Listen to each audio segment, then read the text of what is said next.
मराठा आरक्षणासाठी आंदोलनाचे नेतृत्व करणारे मनोज जरांगे पाटील गेल्या 5 दिवसांपासून विविध मागण्यांसाठी उपोषणाला बसले आहेत। जरांगे पाटलांनी उपोषण सुरू केल्यापासून त्यांच्या भेटीसाठी राज्यातील सत्ताधाऱ्यांसह विरोधी पक्षातील आमदार खासदारांनी त्यांची भेट घेत त्यांना पाठिंबा दिला होता।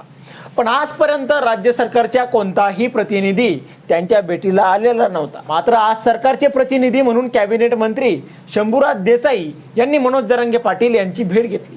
नमस्कार, माझं नाव सिद्धार्थ, सत्तांतर या चॅनलवर आपलं सगळ्यांचं स्वागत आहे। ज्यावेळी सरकारने जरांगे पाटील यांच्या मागण्या पूर्ण करण्यासाठी 1 महिन्याचा वेळ मागितला होता, तो त्यांनी मान्य केला आहे। आता या भेटीत नेमकं काय घडलंय ते पहा।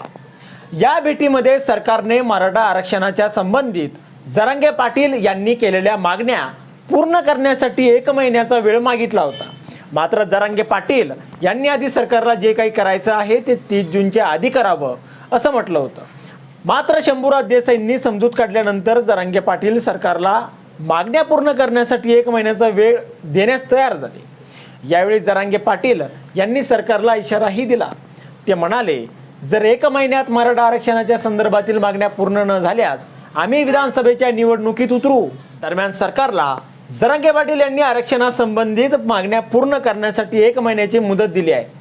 त्याचबरोबर त्यांनी उपोषण स्थगित करण्याचा निर्णय घेतला आहे। यावेळी मनोज जरांगे पाटील यांनी सरकारच्या शिष्टमंडळाकडे मागणी केली आहे, सगळे सोयऱ्यांबाबतच्या निर्णयाची अंमलबजावणी व्हायला पाहिजे।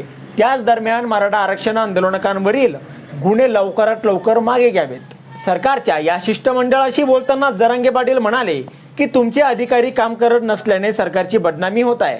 तुम्ही 1 महिन्याची मुदत मागत आहात, पण जर 1 महिन्यात तुम्ही आमच्या मागण्या पूर्ण केल्या नाही तर आम्ही विधानसभेच्या निवडणुकीत उभा राहणार आहोत। आता यावर तुम्हाला काय वाटतं? तुमचं मत कमेंट बॉक्समध्ये लिहायला विसरू नका। व्हिडिओ आवडला असेल तर जास्तीत जास्त शेअर करा आणि आतापर्यंत सत्तांतर आपल्या या चॅनलला सबस्क्राईब केलेलं नसेल तर चॅनलला सबस्क्राईब करा।